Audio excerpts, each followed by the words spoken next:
올해 27살인 여자입니다. 결혼을 앞두고 있고 예비신랑은 저보다 2살 많은 29살입니다. 저는 대학 진학에 큰 미련이 없어서 고등학교 졸업 후 바로 취직을 할 수 있는 특수목적 고등학교에 입학을 했어요. 원래는 곧바로 취업을 할 계획이었는데 담임 선생님이 그럴 게 아니라 자기 친구가 교수로 있는 전문대가 있는데 거기에 한번 지원해보라고 권유하셔서 원서를 썼었네요. 그리고 2년간 전액장학금 지원받고 학교를 다녔고 취업도 졸업을 앞두기 전에 이미 결정되었습니다. 처음 잡힌 직장은 제가 원하던 곳과는 조금 거리가 먼 곳이었는데 2년 정도 일하면서 월급 착실하게 모으고 퇴근 후에는 학원 다니면서 공부를 더해서 관련 자격증 몇 개 정도 더 취득하면서 자기계발을 했습니다. 이제 더는 공부는 못하겠다 싶을 정도로 원 없이 공부를 했고 그 후에는 제가 원하던 분야에서 업계 최고봉인 회사로 이직을 할 수 있었어요. 연봉도 훨씬 높아지고 제가 하고 싶던 일이다 보니 일하는 것도 재밌더라고요. 그곳에서 꾸준히 일하면서 지금 결혼을 준비하는 예비신랑도 만났어요. 예비신랑은 교과서적으로 살아온 사람입니다. 중학교 때부터 내신관리 철저히 해서 나름 명문인 고등학교를 나왔다 했고 거기 졸업하고 대학교도 서울에 있는 명문대를 나왔대요. 군대 다녀오고 졸업하고 저처럼 열심히 준비해서 이직을 한 게 아니고 졸업 후에 곧바로 좋은 회사에 취직도 했고요. 그리고 나서 각각 다니는 회사 사람들 통해서 저를 알게 되고 연애까지 시작하게 된 거죠.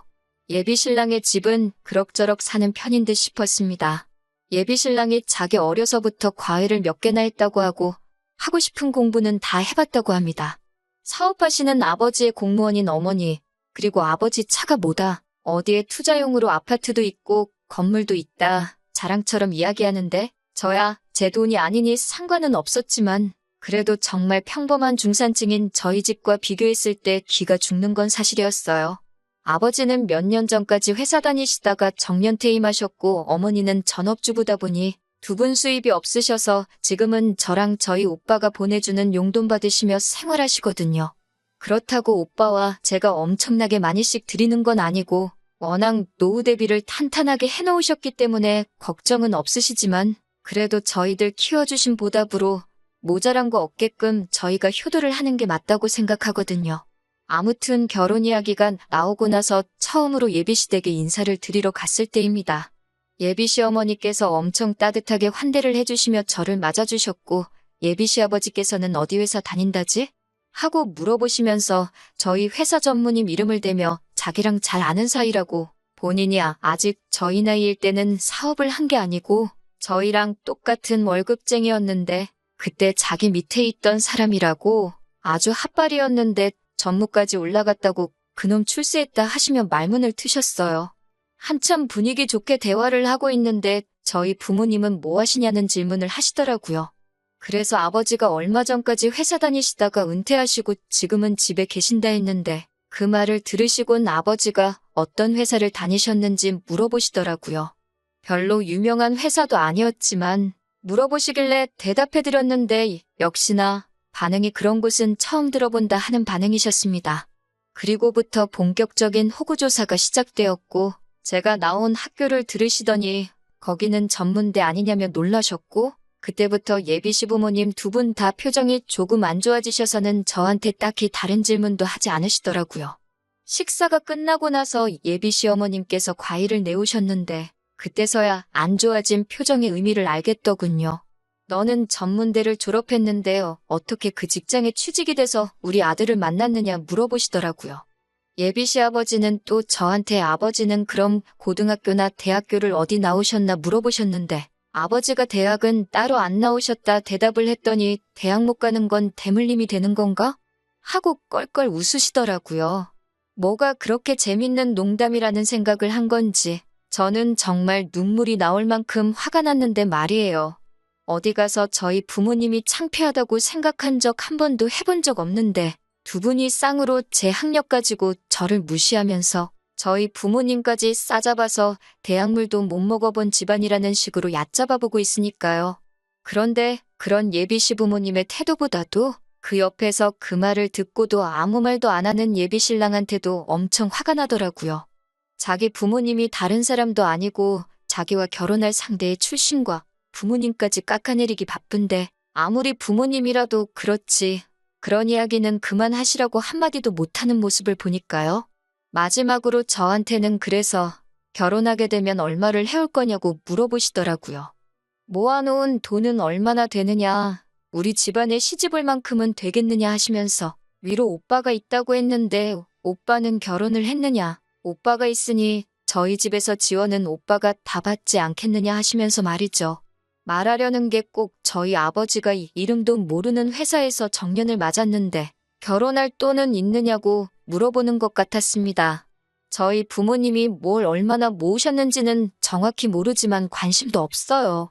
저도 그렇고 오빠도 그렇고 부모님 지원 안 받고 결혼할 계획이었어요. 그리고 저 남들보다 빨리 사회생활 시작해서 남 부끄럽지 않게 공부도 열심히 했고 지금 다니는 회사에서 월급도 괜찮게 받으며 그동안 모아놓은 돈이 1억이 있거든요. 돈이 많다는 기준은 사람마다 다르겠지만 그 정도면 잘 모았다고 생각까지 하고요. 예비신랑 집에서 나오고 어디 가서 저녁이나 같이 먹자는 예비신랑 뒤로 하고 기분 나빠서 혼자 집으로 왔네요. 예비신랑과 결혼하기로 결심한 건 절대 그 사람 집안 보고 정한 거 아니거든요. 그냥 적당히 비슷한 직장 다니면서 이 사람이라면 평범하게 행복하게 살 수 있겠다 싶어서 정한 건데 저랑 둘만 있을 때는 저한테 엄청 잘하지만 가족들하고 있을 때는 저보다 가족이 먼저였다는 걸 이제야 처음 알았네요. 오래 만나서 정이 들기는 했는데 어떻게 해야 하는지 참 고민이에요. 제가 저런 말 듣고도 계속 결혼을 하려고 한다면 제가 정말 속도 없는 사람인 거겠죠? 헤어져야 하는 건지 아니면 결혼하고 시댁과는 거리를 두고 살자고 부탁을 해야 하는 건지 참 여러 가지 생각이 드는 밤이네요. 후기 보내드립니다. 얼마 전에 예비신랑 만나서 완전히 끝을 내고 왔습니다. 인사드리러 간 날 이후로 일부러 예비신랑 연락 다 무시하고 씹었어요. 그러다 못 참겠었는지 저희 회사까지 찾아와서 저를 기다리고 있더라고요.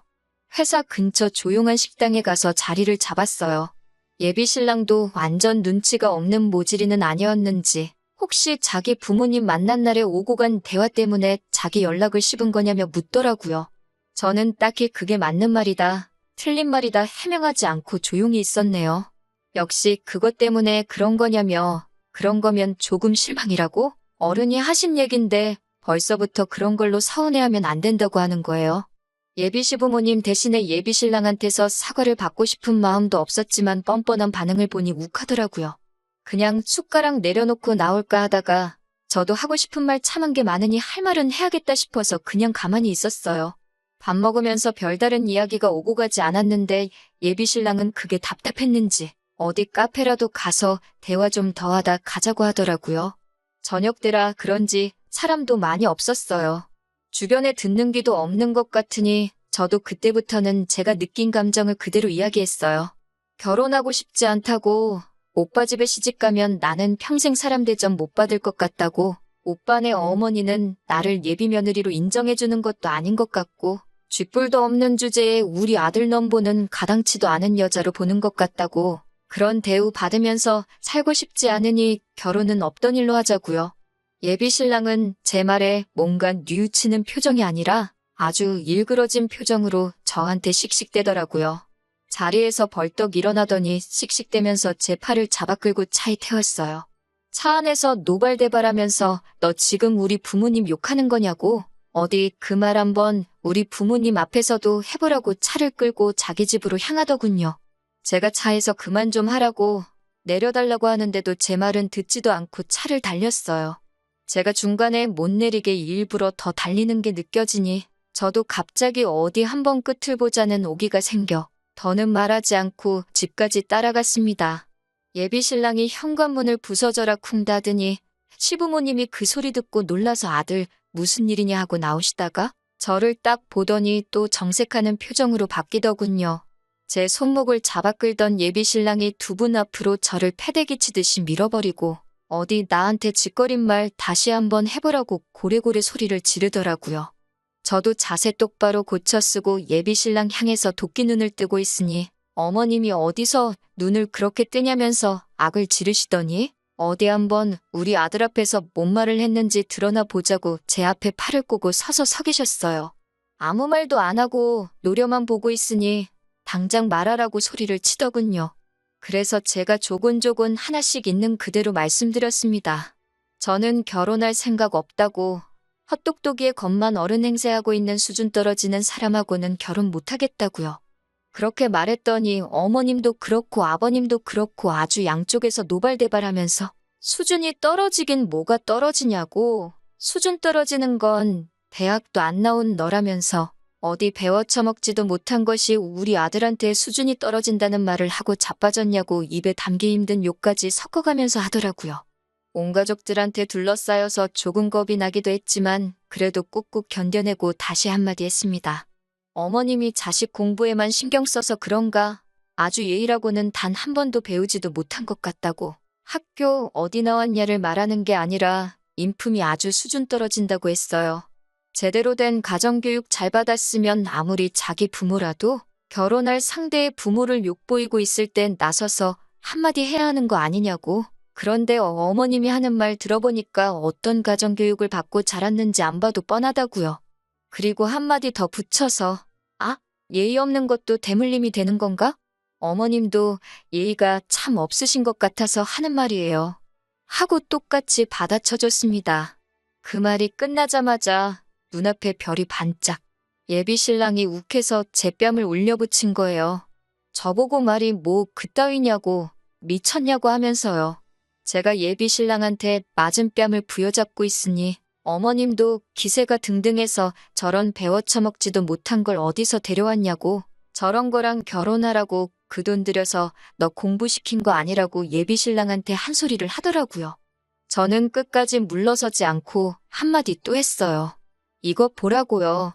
방금 전까지만 해도 결혼할 여자였을 텐데 수세에 몰리니 손부터 나가는 거 보시라고. 이런 사람을 저도 어떻게 남편이라고 믿고 평생을 함께 하겠냐고요. 저나 저희 부모님 4년제 안 나왔다고 못 배웠다 하셨는데 꼭 좋은 대학 나왔다고 똑똑하고 품이 있는 건 아닌 것 같다고, 두 사람 다 엄청 수준 떨어진다고 아주 부모나 자식이나 다 똑같다고 한마디 했습니다. 예비 신랑이 저한테 다시 다가오길래 이번에도 그냥 뺨을 내어주기 싫어서 제가 먼저 팔을 뻗어서 머리채를 한 움큼 움켜쥐었습니다. 사실 그때 너무 긴장해서 기억은 잘 안 나는데 그렇게 힘을 세게 준 것 같지 않은데 제가 움켜집은 머리채가 집은 그대로 뽑아져 나오더라고요. 한 움큼 잡혀있는 머리카락에 저도 깜짝 놀라서 바닥에 던져버렸어요. 바닥에 흙 뿌려진 머리카락을 보니 한참 머리 자르고 있는 미용실 바닥만큼 뽑혔더라고요. 예비 신랑이 으악하고 외마디 비명을 지르면서 자기 머리 빠진 걸 보더니 화장실로 달려들어갔고, 어머님은 뒷목 잡고 쓰러지는 척 하더니 금세 저한테 달려들어서 어디 똑같이 당해보라며 제 머리채를 잡으려고 하길래 어머님을 그냥 밀쳐버렸어요. 제가 손대지 말라고 말하지 않았냐고. 저는 똑같이 되갚아준 거니까 너무 화내지 말라 했어요. 그리고 저쪽에 있는 아버님을 향해서 예의를 못 배운 것만 대물림이 되는 줄 알았는데 대머리도 대물림이 되는가 보네요 말하고 앞으로 보는 일 없으면 좋겠다 하고 밖으로 나왔습니다. 나오면서 저 사람 장가보내고 싶으면 치마폭에서 내려놓던가 아니면 평생을 품에 끼고 사시던가 둘 중에 하나만 하라고 말하고 나왔습니다. 문을 닫았는데도 적어보라고, 가긴 어딜 가냐고, 저보고 멈추라고 지르는 소리가 문 바깥까지 들리게 저를 향해 울부짖는 소리가 들려오더라고요. 정말 엘리베이터 타고 택시 잡으러 가는 길까지 긴장했던 게 한 번에 쏟아져 나오는 건지 다리가 후달거려서 죽는 줄 알았습니다. 제가 원래도 이렇게 맞서 싸우거나 하는 성격이 아닌데 말도 술술 나오고 어떻게 했는지 저도 놀랍더라고요. 긴장이 풀리니까 지나갔던 일들이 하나둘씩 생각나면서 예비 신랑이었던 그 자식 머리를 한 움큼 뽑아버린 생각을 하니까 아주 통쾌했어요. 덕분에 아주 꿀잠을 자고 일어났는데 자고 일어나니까 그 자식한테 여러 통의 전화가 와 있고 제가 전화를 안 받았으니 문자로 욕짓거리를 한 다발 보내놨네요.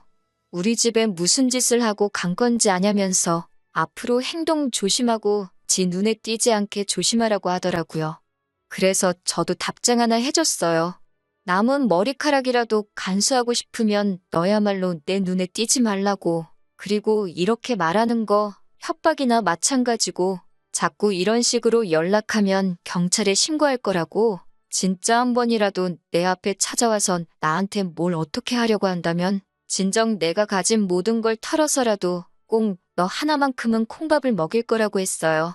저한테 정말 남아있는 머리라도 한 번 더 뜯길까봐 걱정이 된 건지 아니면 정말 경찰에 잡혀갈까 걱정을 한 건지 제게 한 으름장관은 다르게 회사에도 한 번 찾아오지 않았어요. 온갖 센 척은 했지만 진짜 찾아오면 어떡하나 걱정은 했는데 말뿐이던 그 성격이 새삼스럽게 제가 윽박지른 대로 제 눈에 알아서 띄지 않더군요. 그렇게 몇 주 정도 지났고 더 이상은 나타나지 않을 것 같아 끝내 생각한 거보다는 더 쉽게 안전이별했다는 생각이 들고 며칠을 더 두고 보다가 제 앞에 더 이상 나타나지 않을 거라는 확신이 생겨 이렇게 후기까지 보내게 되었습니다. 다음에 만날 사람은 제 가족도 자기의 가족처럼 따뜻하게 품어줄 수 있는 그런 사람을 만났으면 좋겠네요.